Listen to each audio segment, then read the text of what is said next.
네, 제가 오늘 소개해드릴 논문은 메시 GPT Generating Triangle Meshes with Decoder Only Transformer라고 하는 CBPR 2024년에 게재된 논문입니다. 먼저 들어가기 앞서 저자분부터 설명을 살짝 드리면, 민헨 공과대학교에서 박사 과정을 수료하시고 졸업을 하시고 현재 메타에서 연구원으로 활동 중이시라고 하고 있고요. 그리고 인터레스트를 보면 3D 생성이나 이해 이런 것들을 많이 인터레스트를 가지고 활발하게 연구를 하고 계시는 것 같습니다. 네, 논문의 발표 순서는 인트로덕션부터 시작해서 논문의 순서를 따르도록 하겠습니다. 먼저 3차원 물체 같은 경우에는 요즘 세상에서 굉장히 널리 많이 쓰이고 있는 그런 물체 데이터인데요.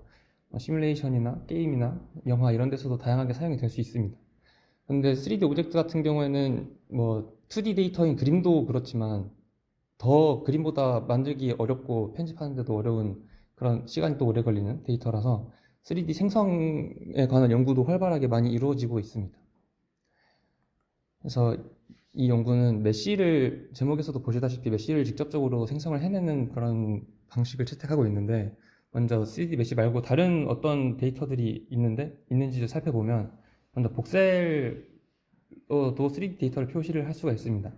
복셀 같은 경우에는 보시는 것처럼 격자 무늬의 아티팩트가 좀 발생하는 경향이 있고, 포인트 클라우드도 3D 오브젝트를 표현을 할 수는 있지만 메쉬처럼 실제적으로 바로 어디에 가져가서 사용하기는 좀 어려움이 있습니다. 그리고 뉴럴 인퍼런스 필드라고 하는 방법도 있는데, 이 같은 경우에는 어떤 네트워크 모델에 3차원 물체의 정보가 들어가 있는 그런 형태입니다. 그래서 실제로 메쉬를 얻기 위해서는 어떤 샘플링들을 계속 거쳐서 이 물체의 이 표면을 알아내야 하는데, 이 표면을 알아내기 위해서는 샘플들이 굉장히 많이 필요하고, 그렇다 보면 이 포인트들이 굉장히 많아져서 불필요하게 덴스한 메쉬를 얻어낼 수 있다, 그렇게 된 현상이 있다라고 얘기를 하고 있습니다.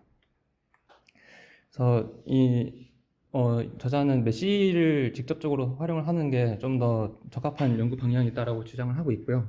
메쉬에 대해서 조금 더 자세히 설명을 드리면, 점이랑 면으로 이루어져 있습니다. 점은 버텍스라고 표현을 하고 면은 페이스라고 하는데, 이 메쉬 자체를 만들어내는 연구가 기존에도 있었습니다. 여기서도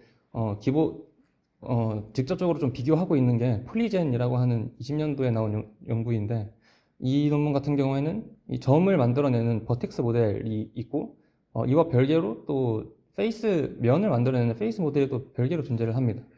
그래서 실제로 전체적인 메쉬를 얻어내려면 버텍스 모델을 거쳐서 점들을 만들어내고, 그 점을 가지고 또 페이스 모델을 구동을 시켜서 전체적인 메쉬를 만들어내는 그런 방식입니다. 그래서 저자가 주장을 하는 것은 이게 두 가지 모델이 있고, 페이스 모델은 버텍스 모델의 결과에 의존을 하기 때문에 좀 더 로버스트한 결과에서는 한계를 보일 수 있다라고 주장을 하면서 본인들의 연구를 이어나갑니다. 그래서 이 메시 GPT의 모티베이션을 먼저 설명을 해드리면, 트랜스포머 구조를 사용을 하고 있는데, 트랜스포머가 NLP 영역에서 굉장히 랭귀지 차원에서의 굉장한 연구 프로그레스를 많이 이뤄냈잖아요. 그래서 여기서 좀 영감을 얻어서 메시 GPT는 이 메시를 단어를 얘기하는 게 아니라 메시를 이야기하는, 그러니까 메시의 아웃풋을 계속해서 만들어내서 그 결과를 가지고 메시를 만들어내면 좋겠다라는 방식으로 연구가 전개가 됩니다. 그래서 전체적인 파이프라인은 두 가지 순서를 거치게 되는데, 먼저는 GPT가 메쉬로 이야기를 하기 위해서는 그 메쉬에 관련된 토큰이 필요하잖아요. 그래서 그 토큰이 메쉬에 대한 정보를 잘 담을 수 있도록 그 보캐뷸러리를 학습하는 과정이 먼저 사용이 되고요. 그리고 나서 그렇게 학습된 보캐뷸러리를 가지고 트랜스포머를 학습을 시켜서 실제적으로 메쉬를 잘 만들어낼 수 있도록 그렇게 진행이 되게 됩니다. 그래서 첫 번째 방법부터 살펴보면, 인코더와 디코더 구조를 활용을 해서 그 메쉬 자체의 정보가 그 보캐뷸러리에 잘 녹아들 수 있도록 학습이 진행이 됩니다. 그래서 인코더는 그래프 컨볼루션 인코더를 사용을 하고 있는데, 여기서는 이 메쉬가 아까 페이스랑 버텍스의 구조로 이루어졌다고 말씀을 드렸는데, 이 메쉬의 페이스를 각 노드로 해서 이 각각의 연결들을 그래프로 구조화를 한 다음에 이 그래프 컨볼루션 네트워크를 거쳐서 이 나온 그 메쉬의 피처가 전체적인 메쉬에 대한 지오메트리적인 정보를 담을 수 있도록 그래프 컨볼루션 네트워크를 사용한 것 같습니다. 그래서 마지막으로 그 디코더는 여기서 나온 피처가 다시 메쉬로 복원을 하는 과정을 수행을 하게 되는데, 여기서는 1D 레즈넷을 사용을 해서 메쉬를 복원을 하도록 하게 됩니다.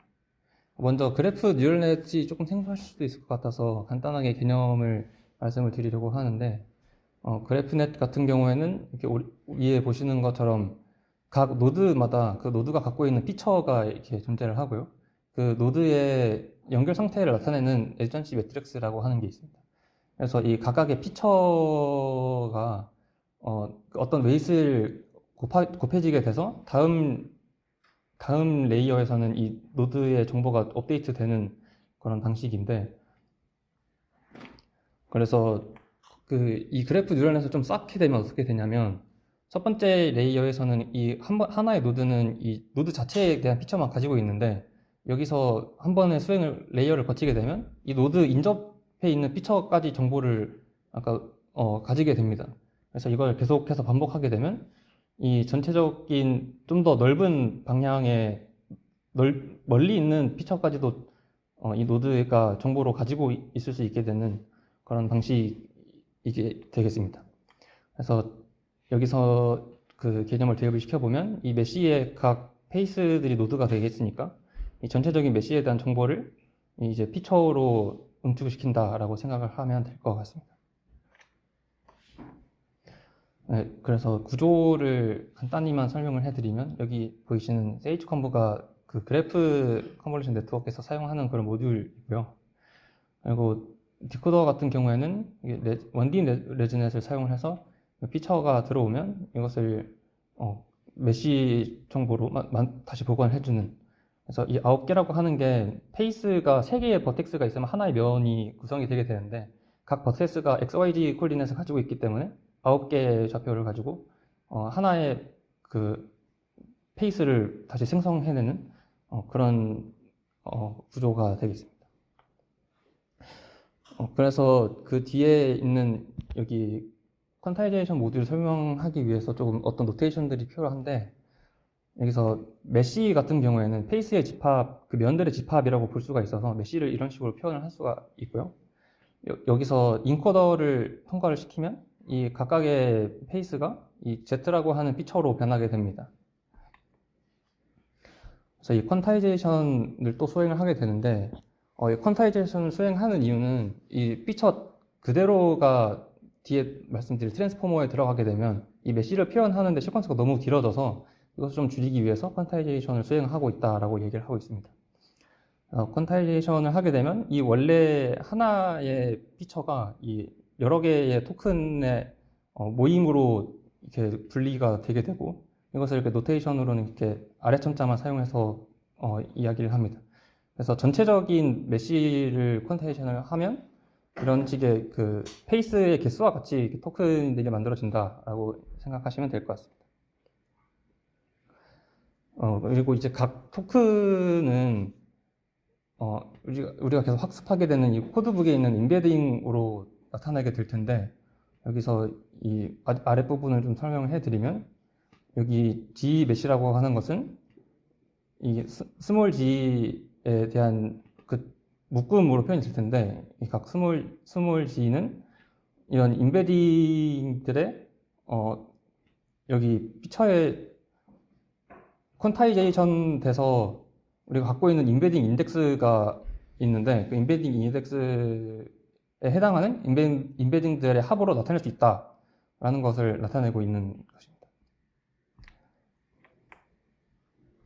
네, 그래서 전체적으로 학습이 어떻게 진행되는지를 말씀을 드렸고, 학습의 로스 같은 경우에는 커밋 로스랑 리컨스트럭션 로스를 사용을 하는데, 커밋 로스 같은 경우에는 아까 퀀타이제이션에서 토큰들의 합으로 이 피처가 분사가 된다고 얘기를 드렸었는데, 그 근사되는 피처가 실제 피처와 잘 맞아지는지에 대한 이야기고, 그리고 리컨스트럭션 같은 경우에는 디코더를 통해서 얻어진 메시가 실제 인풋 메시랑 잘 유사해질 수 있도록 이렇게 설정이 된 로스입니다.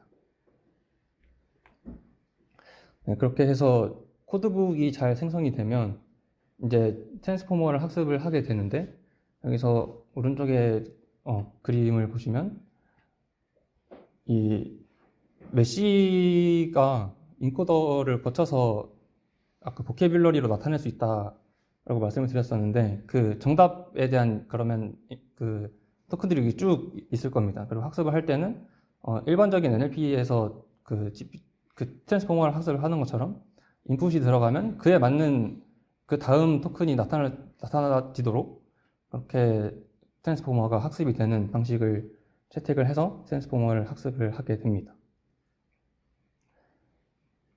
네. 그래서 실험 부분을 설명을 해드리겠습니다. 데이터셋은 ShapeNet V2라고 하는 데이터셋을 사용을 하고 있고, 여기서는 다양한 메시들이 이렇게 구성되어 있는 데이터셋이 되겠습니다.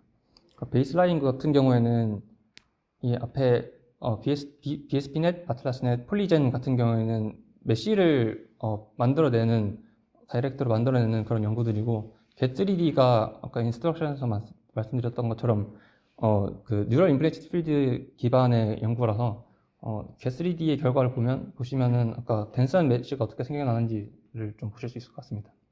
그 매트릭 같은 경우에는 위쪽에 있는 세 개의 매트릭은 만들어진 데이터셋이 실제 데이터셋과 그 분포가 얼마나 유사한지 좀 그 모델 없이 전통적인 방법으로 측정을 하는 매트릭입니다.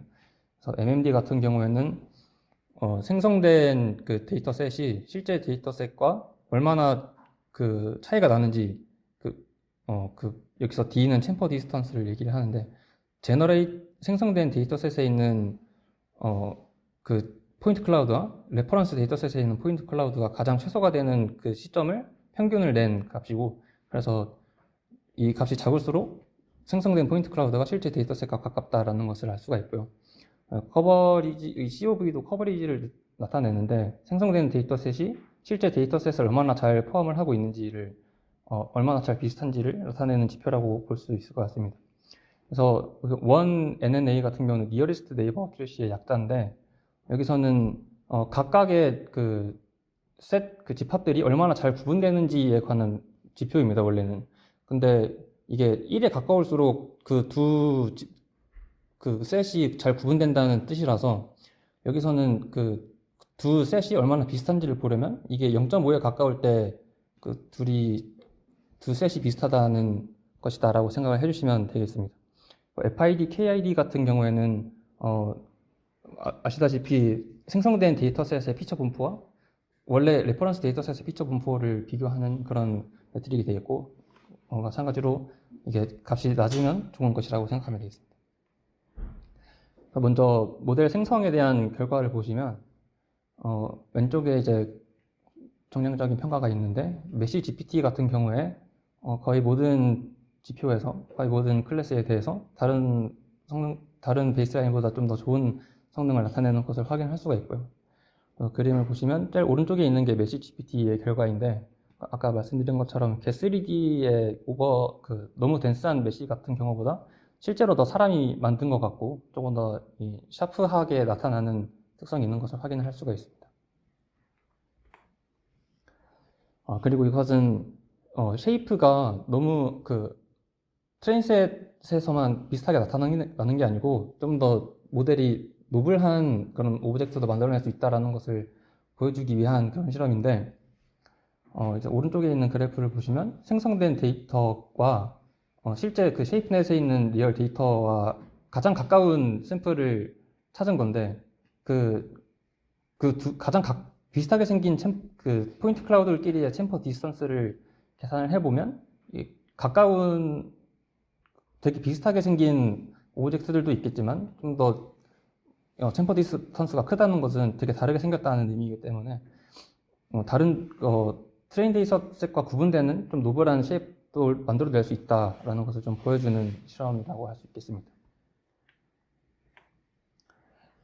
그리고 아까 relation study 같은 경우에는 보캐뷸러리를 학습을 할 때 좀 여러 가지 테크닉들이 조금 들어가 있었는데 몇 가지만 설명을 해드리면 이 인코더 피처가 우리가 보캐뷸러리를 학습한 이 런드 토큰이라고 하는 게 우리가 학습한 보캐뷸러리를 가지고 트랜스포머를 학습시켰을 때의 결과고 런드 토큰을 사용하지 않았다는 것은 보캐뷸러리를 사용하는 게 아니라 실제로 그냥 각 페이스의 버티스 정보만을 가지고 보캐뷸러리를 구성을 해서 트랜스포머를 학습시켰을 때의 결과를 나타내는 거고 각각의 모듈들이 적용을 했을 때 가장 성능이 좋다라는 것을 확인을 할 수가 있었습니다. 그래서 결론을 말씀드리면 메시 GPT 같은 경우에는 메시를 직접적으로 출력을 하는 한 개의 모델로 이루어진 트랜스포머 구조를 제안했다라는 것이고 그리고 보캐뷸러리를 메시에 대한 기하학적인 정보를 담을 수 있도록 학습을 해서 그 트랜스포머를 학습을 시킬 수 있게 되었다라는 것이고 마지막으로 그렇게 함으로써 실제 사람이 만든 데이터처럼 조금 더 다른 연구들보다 뛰어난 메시를 만드는 것을 확인할 수 있었다라는 것을 결론을 할 수 있겠습니다. 네, 이상으로 발표를 마치겠습니다. 감사합니다.